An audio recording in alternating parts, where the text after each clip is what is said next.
नमस्कार दोस्तों, मैं हूं कल्पेश भट्ट। आज तक आप कहानी जंक्शन देखते रहे हैं, लेकिन आज हम पॉडकास्ट का पहला एपिसोड बनाने जा रहे हैं और उसका टाइटल दिया है टिप्स, TIPS, मतलब द इंस्पिरेशनल पॉजिटिव शो। और आज मेरे साथ बड़ौदा के पवन मिस्त्री मौजूद हैं। आपका स्वागत है पवन। Thank you sir. और आज हम बात करेंगे रिलेशनशिप के बारे में। स्वागत करता हूँ आपका सर। Thank you. आजकल हम देखें तो समाज में कंपटीशन बढ़ रही है। लोग कंपैरिजन कर रहे हैं और लोग कॉपी करते हैं दूसरे को अपनी लाइफ में। उसकी जैसी भी लाइफ है डायरेक्टली कॉपी करते हैं अपनी लाइफ में कि मुझे ऐसा ही जीना है, मुझे ऐसा ही चाहिए। और आजकल ब्लाइंडली अट्रैक्शन होने लगते हैं। एंड इस जो 17 साल से 30 साल की जो उम्र होती है वो कैरियर बनाने की होती है, रिलेशनशिप बनाने की होती है। और हमारी लाइफ में ये दो पहलू बहुत प्रायोरिटी पर होते हैं। First one is career and second one is relationship. Absolutely. Career भी बनाना है और रिलेशनशिप भी बनाना है। और जो इसमें जी पाता है वो एक अच्छा कैरियर भी, उसकी लाइफ भी लॉन्ग लास्टिंग चलती है। और जो इसमें फंस जाता है वो उसकी लाइफ थोड़ी अनस्टेबल हो जाती है। तो मुझे लगता है कि आज हम बात कर सकते हैं कि रिलेशनशिप के बारे में 5 हैबिट्स फॉर हेल्दी रिलेशनशिप। वैसी कौन सी 5 हैबिट्स है जिसको अंडरस्टैंड करके, जिसको हमारी लाइफ में ला करके हम हमारी लाइफ, हमारे रिलेशनशिप को एक हेल्दी एंड हैप्पी बना सकते हैं। तो आप बात करेंगे सर? डेफिनेटली। सबसे पहले पावर हम ये समझेंगे कि रिलेशन क्या है। What is relationship? संस्कृत में कहा गया है योग्यो योग्येन संबंधः, मतलब एक प्रॉपर पर्सन का दूसरे प्रॉपर पर्सन के साथ संबंध होना, रिलेशनशिप होना, ये शास्त्रों में ऐसा कहा गया है कि ये उत्तम है। मतलब कि यदि आपको अपनी जो लाइफ है उसमें क्वालिटी, गुणवत्ता जैसा, क्वालिटी जैसा लाइफ आपको चाहिए, तो नेचुरली जो आपका जो रिलेशन है वो सहज संबंध होना चाहिए, ऐसा मेरा मानना है। वैसे तो रिलेशनशिप की तो बहुत सारी व्याख्या है, लेकिन शॉर्ट में बोले तो प्रॉपर पर्सन के साथ संबंध, दैट इज उत्तम संबंध। ओके, बहुत बढ़िया आपने समझाया कि व्हाट इज रिलेशन। और आपने किताब भी लिखी है रिलेशनशिप के बारे में, उसका आप जिक्र करना चाहोगे? डेफिनेटली। 2015-16 में WBG गैलरी, मतलब ये अहमदाबाद का पब्लिकेशन से वर्ल्ड बुक गैलरी, ये जो मेरे टेबल पे ही हमने ये किताब रखी है, ये किताब वर्ल्ड बुक गैलरी ने पब्लिश की थी 2015 और 16 में। और उसमें मैंने जो सारे रिलेशंस के जो भी पहलू है वो उजागर करने की मैंने कोशिश की है। वैसे भी रिलेशनशिप या संबंध क्या होता है वो पेचीदा मामला है। अक्सर हम सुनते हैं जो हमारे बुजुर्ग होते हैं या बड़े लोग होते हैं, वो they are giving wisdom on relationship. Okay, कुछ ना कुछ बातें करते हैं, अच्छी हमें सुनाते हैं और हमें फॉलो भी करना चाहिए। लेकिन वही हम देखते हैं कि वही सीनियर सिटीजन या वही बुजुर्ग कई बार 3-4 लोगों के साथ उन्होंने पंगा ले रखा होता है। तो ये भी एक थोड़ा पेचीदा मामला है रिलेशनशिप के बारे में। तो ये सारे के सारे पहलू मैंने इस मेरी किताब में जिक्र किया है। बहुत बढ़िया सर।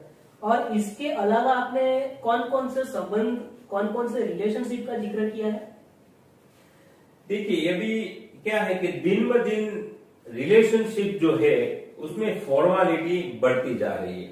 ओके, एक और दूसरे के साथ इतनी फॉर्मालिटी अब बढ़ गई है कि एक व्यक्ति दूसरे व्यक्ति को दिल खोल के बात नहीं कर सकता।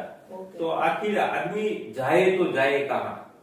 और वैसे भी कहा गया है कि भाई आदमी पूरी दुनिया के साथ लड़ सकता है लेकिन अपनों के साथ लड़ नहीं सकता, क्योंकि यहाँ पे उसे जीतना नहीं होता है, यहाँ पे उसे जीना होता है। तो ये भी मैंने किताब में मेंशन किया है। बहुत बढ़िया, बहुत बढ़िया। और मैंने भी आपकी किताब पढ़ी है। काफी काफी कुछ सीख हमें सीखने को मिलती है। आपने उसमें वैसा भी जिक्र किया है कि रिलेशनशिप का डिजिटल चक्र और कागज की कश्ती, बारिश का पानी, बारिश में भीगने का संबंध का भी आपने जिक्र किया हुआ है। तो उसके बारे में क्या आप कहना चाहेंगे? जी पवन, आपने सही फरमाया। ये सारे के सारे पहलू मैंने उजागर किए। लेकिन देखिए, अभी आजकल लोग घड़ी नहीं पहनते, ओके, वॉच। देखो, आपने पहनी है, मैंने पहनी है, लेकिन ज्यादातर लोग अब घड़ी पहनते नहीं। क्यों? क्योंकि घड़ी भी अब मोबाइल के एक कॉर्नर में जा चुकी है, ओके। और मोबाइल एक पूरा एक सिस्टम है, सोशल मीडिया का आप बोले तो। क्योंकि जैसे ही मोबाइल के कॉर्नर पे घड़ी जा चुकी है, ऐसे ही रिलेशनशिप है वो भी मोबाइल में जा चुका है। व्हाट्सएप चैट के जरिए या एक्स, ट्विटर हो, इंस्टा हो, एफबी हो, कोई भी हो, तो अब व्हाट्सएप चैट है या एक्स पे आप कोई पोस्ट करे तो उसकी उम्र क्या, what is the life of that post, okay, बहुत कम उम्र, ओके। तो ऐसे ही हमारे रिलेशनशिप है वो कम उम्र वाले होते जा रहे हैं, ओके। उसमें ज्यादा लॉन्ग टर्म प्रोसेस नहीं है। तो ये सारी बात मैंने इसमें भी मेंशन की है। बहुत बढ़िया। मुझे क्वेश्चन हो रहा है कि मनुष्य के द्वारा मनुष्य की रफ्तार का संबंध क्या होता है? मनुष्य के द्वारा मनुष्य की रफ्तार जो ये है वो ऐसा है कि देखिए, मैं हूं या आप है, हमारी सारी की सारी from early morning to night, okay, हमारा कई लोगों के साथ रिश्ता होता है, नाता होता है, रिलेशनशिप होते हैं। डायरेक्टली और इनडायरेक्टली हम कई लोगों के साथ जुड़े होते हैं। सपोज के आप सुबह में उठते हैं, ओके, अच्छी सी चाय, अदरक वाली चाय पीते हैं, लेकिन आप चाय पीने के लायक कब होते हैं? जब आपके घर दूध आता है, मतलब कि दूध वाला दूध देने आता है। उसके बाद आप अखबार पढ़ते हैं, सारी दुनिया का नॉलेज या जो भी इंसिडेंट बना है, नेगेटिव हो पॉजिटिव हो, तो वो इंसिडेंट क्यों आपको मालूम होता है? ड्यू टू दैट न्यूज़पेपर वाला पर्सन, है ना। तो ऐसे सब्जी वाला है या आपकी सोसाइटी में वो कचरा उठाने वाला है, नगर पालिका का कर्मचारी है, या आपका व्हीकल टू व्हीलर हो या फोर व्हीलर हो, जो भी कुछ उसमें टेक्निकल इश्यू हुआ है, तो वो सारे के सारे ये सब लोग हमें हेल्प करते हैं। तो ये भी एक हमारा रिलेटेड रिलेशनशिप है। हालांकि हमारे दिमाग में नहीं है, वो हमें मदद करते हैं। सुबह से लेकर शाम तक कई लोग हमें मदद करते हैं। तो ये भी एक रिलेटेड रिलेशनशिप है जो मैंने मेरी किताब में जिक्र किया है। ओके, बहुत बढ़िया। और भी कोई रिलेशनशिप हो सकती है इसके अलावा? कई सारी रिलेशन हो सकती है, जैसे कि दोस्त हो, तो कॉलेज में जो दोस्ती है, ओके, सब यार बोलते हैं ये मेरे यार है, ओके। तो वो यार में फ्रेंड्स का जो ग्रुप होता है उसमें लड़के होते हैं, लड़कियां होती है, दो लड़के की अपनी यारी होती है, दो लड़की की अपनी यारी होती है, या लड़का और लड़की की भी फ्रेंडशिप होती है। और ऐसा नहीं कि दोनों में बस लड़का है और लड़की है तो दोनों में प्यार ही होगा, लव ही होगा। दोनों में अच्छी फ्रैंक फ्रेंडशिप भी हो सकती है।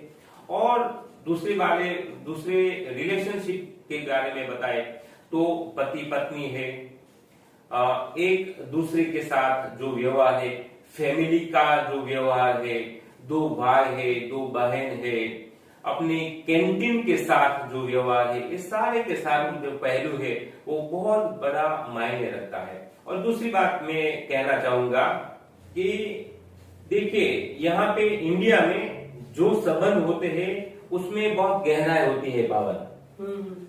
अब्रोड में क्या है, uncle means uncle, aunty means aunty.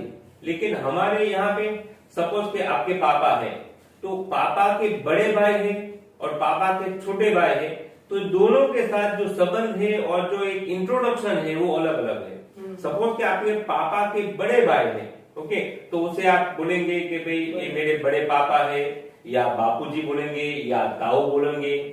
छोटे भाई है तो आप चाचा बुलाओगे। सपोज के मम्मी है और मम्मी के छोटे भाई है या बड़े भाई है तो दोनों को आप मामा बुलाओगे।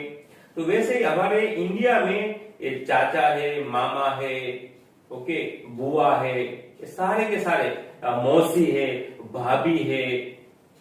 तो अब्रॉड में क्या है, सिर्फ अंकल और आंटी। तो ये सारे के सारे रिलेशनशिप है और उसमें गहराई है। तो ये सारी बाबत मैंने जिक्र किया है। और दूसरा, मैंने और आपने ईश्वर तो देखा ही नहीं, ओके। तो हम क्या, माँ का स्वरूप है वो ईश्वर का स्वरूप है, क्योंकि सेक्रीफाइस ज्यादा फैमिली में कौन करती है, सिर्फ माँ ही करती है। तो ये भी मैंने मेंशन किया है। ओके। और मुझे ऐसा लगता है कि रिलेशनशिप में फीलिंग्स होगी तभी अंडरस्टैंडिंग रहेगी। Am I right? Yes, absolutely absolutely. Feeling होगी तभी अंडरस्टैंडिंग, बोले तो समझ आएगी, और समझ आएगी तभी तो उस संबंध में सुगंध आएगी, फ्रेग्रेंस आएगी। रिलेशनशिप में क्या होता है, एक फ्रेग्रेंस होता है। क्योंकि रिलेशनशिप क्या है, relationship in family, relationship at work place, relationship in your commute way. आप एक जगह से दूसरी जगह पे जाते हैं, बाइक लेके जाते हैं या कार लेके जाते हैं, तो रोज कई लोगों को आज कम ही क्रॉस करते हैं, ओके। तो वो भी एक रिलेशनशिप बढ़ जाती है। आप बाय द टाइम एक दूसरे को हाय हेलो कहने लगते हैं। क्यों?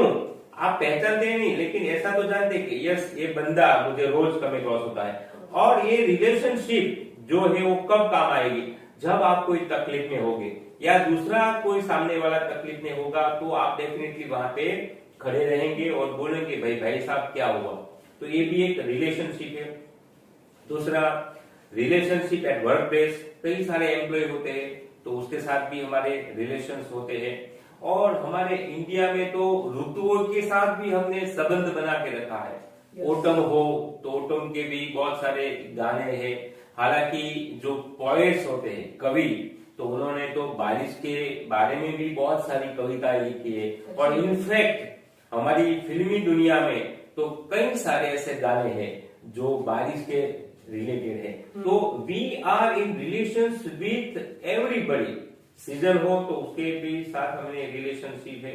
एक हमारा स्पिरिचुअल रिलेशनशिप है, meditation, the world of spiritual tour. यदि आपको पीस चाहिए, शांति चाहिए, तो आप क्या करेंगे, आप मेडिटेशन करेंगे या मंदिर में जाके बैठेंगे, दर्शन करेंगे, तो भी आपको सुकून मिलता है। तो ये भी एक रिलेशनशिप है। तो रिलेशनशिप है बहुत बड़ी चीज है। Okay, so relationship is not only connected with people but it is connected with very vast nature also. तो अब हम पॉइंट्स पर आते हैं कि वैसे कौन सी 5 हैबिट्स है आपकी सक्सेसफुल रिलेशनशिप जर्नी, और आपने जो किताब लिखी है उस सारा कंक्लूजन निकाल के आप वो कौन सी 5 हैबिट्स है जिससे आप कहना चाहते हो कि रिलेशनशिप को एक हेल्दी एंड हैप्पी बनाना है, तो यही 5 हैबिट्स हमको फॉलो करनी पड़ेगी। तो आप उसके बारे में बात करें। ये सही फरमाया पावन आपने, और क्वेश्चन भी सही किया है कि ये जो मेरी किताब है उसका मकसद ही ऐसा है कि भाई हमें रिलेशन मेंटेन करना है तो कैसे करें, और कौन से ऐसे 5 एस्पेक्ट है जो हम डीपली उसे फॉलो करें तो हम हमारी जो रिलेशनशिप है उसमें गहराई बना सके, उसमें डेप्थ ला सके। तो सबसे पहले मुझे तो ऐसा ही मैं फील करता हूँ, और मैंने लिखा भी है कि रिस्पेक्ट जो चीज है, पहली चीज रिस्पेक्ट, यानी कि सम्मान, मान सम्मान, ओके। यदि आपको रिस्पेक्ट चाहिए तो डेफिनेटली आपको रिस्पेक्ट सामने वाले को देना ही पड़ेगा, क्योंकि ये 1 वे प्रोसेस नहीं है, 2 वे प्रोसेस है। और इसके लिए मुझे एक एग्जांपल भी याद आ रहा है कि भी कैसे सम्मान, मेरा एक यहाँ पे फ्लोरिस्ट है, वो मेरा दोस्त ही है। तो मैं जाता हूँ तो बोलता है कि सर यहाँ पे कई लोग मेरे यहाँ पे बुके लेने के लिए आते हैं, और बुके पावन क्यों लेते हैं, किसी का बर्थडे है या कोई एनिवर्सरी है या कोई अपने घर में शुभ प्रसंग आता है, तो बर्थडे ये विश करने के लिए हम बुके लेते हैं। तो फ्लोरिस्ट जो एक कॉमन आदमी है, उसके आप नजरिया देखो, ऑब्जर्वेशन देखो, वो ऐसा बोलता है कि सर जो लोग यहाँ पे बुके लेने आते हैं तो उसकी साइज छोटा मांगता है या बड़ा, उससे बड़ा, उसमें कौन से वो फ्लावर डलवाता है, आर्टिफिशियल फ्लावर या नेचुरल फ्लावर, तो उसके बुके की साइज से मैं इस व्यक्ति का दूसरे व्यक्ति के साथ को जो वो अपना बुके देने वाले हैं उसके साथ उसके कितने गहरे संबंध हो गए वो मैं नाप लेता हूँ। तो देखियो कितनी बड़ी बात वो हमें छोटा फ्लोरिस्ट भी सिखा जाता है। तो मतलब कि ये एक पर्सन दूसरे का कितना सम्मान करता है वो भी ये बुके से मालूम होता है। तो ये पहली चीज सम्मान वाली हुई कि गुड हैबिट्स, तो पहला रिस्पेक्ट। दूसरा मुझे याद आ रहा है कि एक्सेप्ट, स्वीकार करना सीखो। आपको यदि रिलेशन में आगे बढ़ना है, कुछ रिलेशनशिप मेंटेन करनी है लॉन्ग वे पे, तो you have to accept that person, you have to accept that reality. Accept करना सीखो जो भी है, क्योंकि बदलाव की अब कोई गुंजाइश नहीं है ना।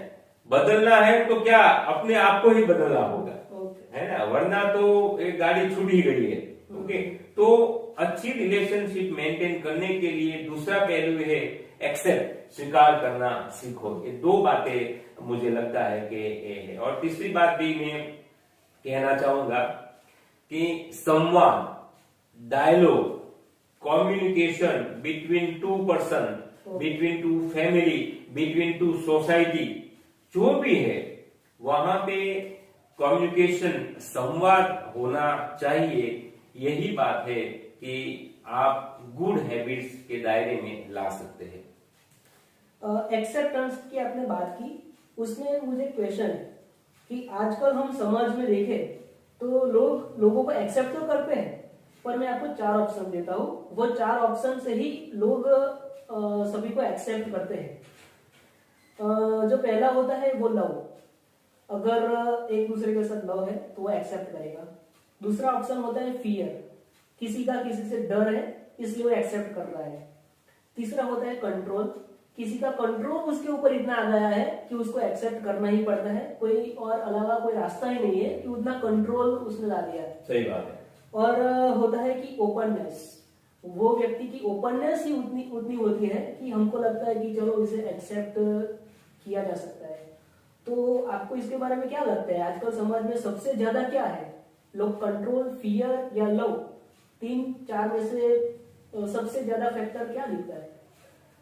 मुझे तो ऐसा लगता है पावन कि सबसे ऊपर जो आपने लास्ट बोला वही सबसे ऊपर आता है। लास्ट आपने बोला ओपननेस, है ना, खुलापन। जो भी आपको एक्सप्रेस करना है, व्यक्त करना है, वो खुले दिल से कीजिए। ओके, तो इसलिए आप खुले दिल से एक्सप्रेस करोगे तो सामने वालों को मालूम हो जाएगा कि आर यू इन लव और नॉट, आप कितने प्रेम में है। क्योंकि प्रेम में भी गहराई होती है ना, ऐसा कोई प्रेम नहीं होता है। प्रेम के लिए तो बहुत बड़ा वर्ड भी होता है, प्लेटोनिक लव। क्योंकि प्लेटोनिक लव मतलब very much near to spirituality. तो ओपननेस, दो पात्रों के बीच, दो व्यक्ति के बीच, दो समाज के बीच, दो फैमिली के बीच ये ओपननेस हो तो अच्छा होगा, तो बाकी तो ऑटोमेटिक हो जाएगा। और दूसरा बात आपने बोला फियर, रिलेशनशिप हो या प्रेम हो उसमें फियर जैसी कोई चीज ही नहीं होती है। तो वो तो मुझे नहीं लगता कि रिलेशनशिप में बीच में हो सकती है, यदि होती तो वो रिलेशनशिप नहीं होगा। ओके, मतलब वो अनहेल्दी है। हेल्दी रिलेशनशिप है उसमें फियर नहीं आएगा और कंट्रोल्स भी नहीं आएंगे, एब्सोल्युटली सिर्फ लव एंड ओपननेस होगा। यस। और आपने कम्युनिकेशन की भी बात की कि दो लोगों के बीच एक ऑनेस्ट कम्युनिकेशन होना चाहिए, क्योंकि आजकल क्या होता है कि फेक कॉल्स की दुनिया है। फेक कॉल्स आते हैं और उसमें हम फंस जाते हैं। आज की जो जनरेशन है जेन ज़ीज़, जेन अल्फाज, वो सारे फेक कॉल्स करते हैं, उसमें हम फंस जाते हैं। कम्युनिकेशन भी आगे बढ़ती है, पर मैंने कहा ना कि एक्सेप्ट करते हैं क्योंकि फियर की वजह से उसको एक्सेप्ट करना पड़ता है। Yes, exactly. तो एक ऑनेस्ट कम्युनिकेशन कैसे हो सकती है? ऑनेस्ट कम्युनिकेशन के लिए मैंने बोला सबसे पहले तो ओपननेस। आप ही के क्वेश्चन में ही आप ही का आंसर है कि जितना खुलापन आप रखोगे, ओके, उतना रिलेशनशिप के बारे में अच्छा रहेगा। और दूसरा, जो भी बातें हैं वो व्यक्त कर दो, express yourself in a best way. If you have any confusion in your mind, आपके दिमाग में कुछ सवाल है, कुछ समस्या है, तो वो जो जो भी रिलेटेड क्वेश्चन है, आप ऐसा सोचते हैं कि ये मुझे पापा को कहना चाहिए तो पापा को बोलो, दोस्त को कहना चाहिए तो दोस्त को बोलो, बड़े भाई है या छोटा भाई है, ऐसा नहीं है कि आप बड़े भाई है तो छोटे भाई को आप नहीं कह सकते, छोटे भाई को भी बोलो, है ना। तो ये कम्युनिकेशन जो जहां पे भी होगा तो वहां पे डेफिनेटली ये जो रिलेशनशिप है एकदम स्मूथली जाएगा, एकदम अच्छा जाएगा। तो you have to express yourself. तो मैंने तो 3 बातें सबसे पहले बताई कि भी सबसे पहले सम्मान, रिस्पेक्ट, दूसरा है एक्सेप्टेंस मतलब स्वीकार करना, तीसरा है communication, okay, express yourself in a best way. और उसके बाद if you want to maintain good relationship, जो हम उसके हैबिट के बारे में बताए, तो चौथी जो हैबिट है वो मेरे ख्याल से स्पिरिट ऑफ लेट गो, है ना, लीव इट द मैटर, छोड़ दो, जो भी कुछ हुआ है, पॉजिटिव हुआ है तो कोई बात नहीं, लेकिन नेगेटिव बात हुई है तो लीव इट द मैटर, और इमीडिएटली कोई भी आप एक्शन ना करो। कुछ हुआ है तो थोड़ा समय जाने दो, अच्छा हो जाएगा। इमीडिएटली एक्शन आप करोगे तो डेफिनेटली वहां पे ये रिलेशनशिप में गड़बड़ हो जाएगी और आप मेंटेन नहीं कर पाओगे। तो स्पिरिट ऑफ लेट गो वो बहुत बड़ी चीज है कि आपको ये हैबिट्स के दायरे में लानी होगी। और 5th वन में सोचता हूं और मैंने किताब में भी मेंशन किया है, वो है लाइवलीनेस, जीवंतता, मतलब स्प्रेड पॉजिटिविटी एवरीवेयर।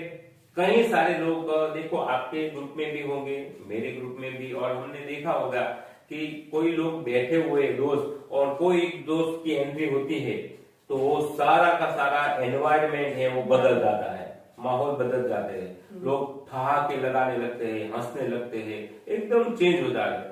फैमिली में भी ऐसा होता है कि कई बार हम लोग पापा, मम्मी, दादा सबके साथ बैठे हुए और हमारी छोटी बहन आती है या छोटा भाई आता है या कोई भी एक्सपर्ट आता है तो माहौल एकदम बदल जाता है। क्यों? लाइवलीनेस। तो ये भी जरूरी है।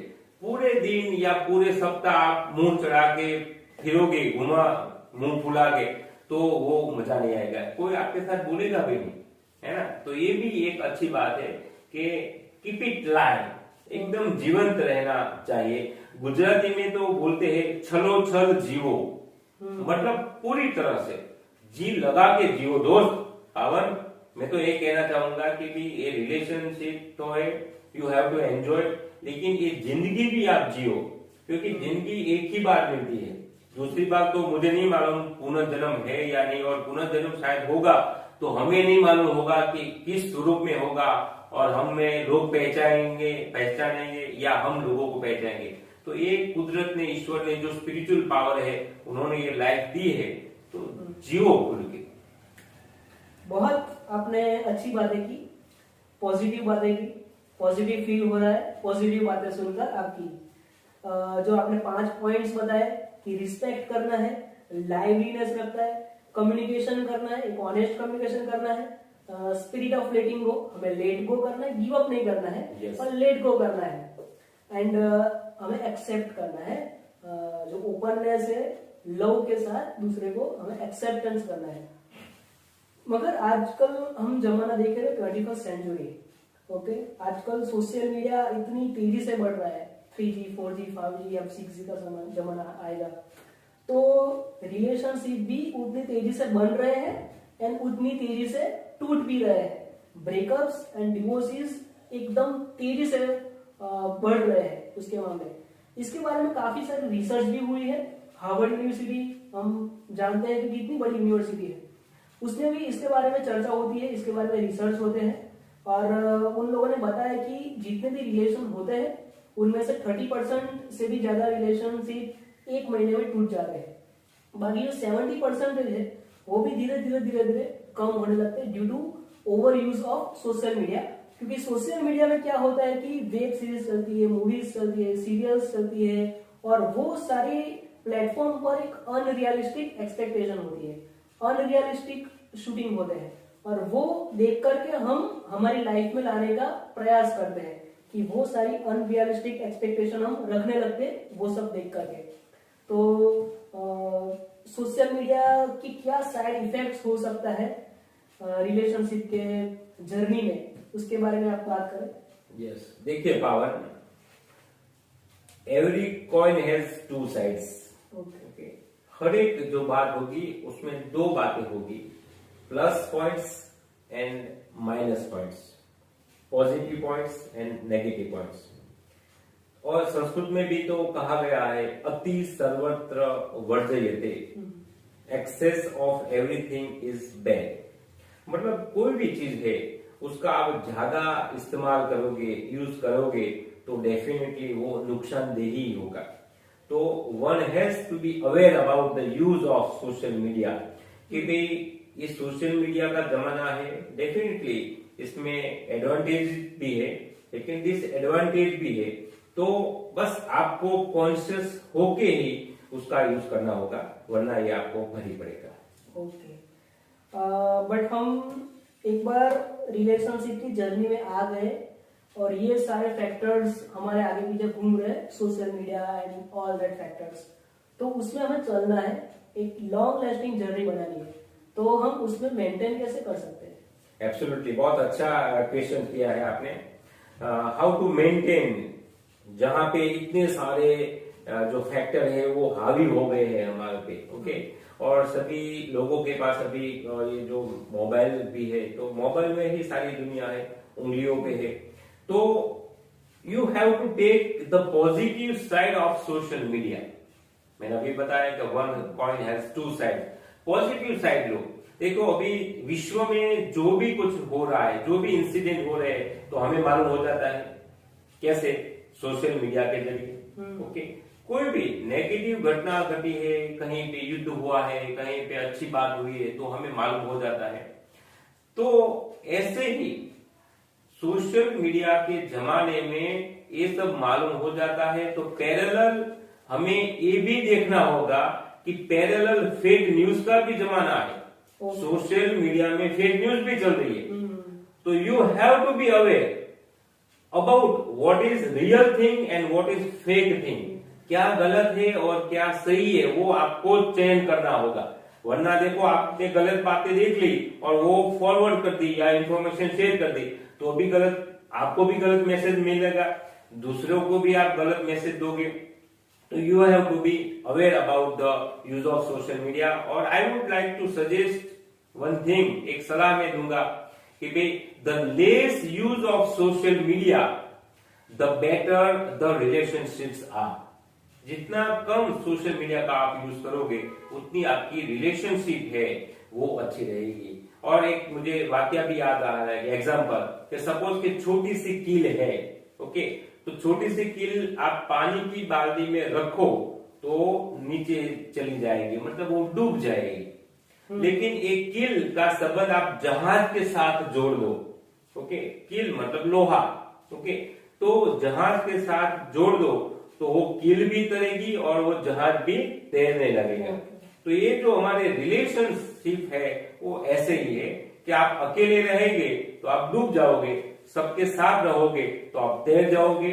सोशल मीडिया भी ऐसा है कि पॉजिटिव थिंग लेंगे तो आपको अच्छी जानकारी मिलेगी, वरना आप खुद डूब जाओगे, दूसरों को भी आप डूबोगे। बहुत बढ़िया, आपने अच्छी जानकारी दी, काफी पॉजिटिव एंड हेल्दी डिस्कशन हुई हमारी।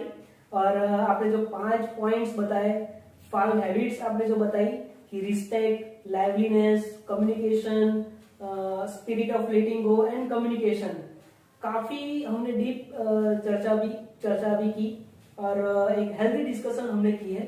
समाज को और हमारी ऑडियंस को एक अच्छा पॉजिटिव नजरिया मिलेगा।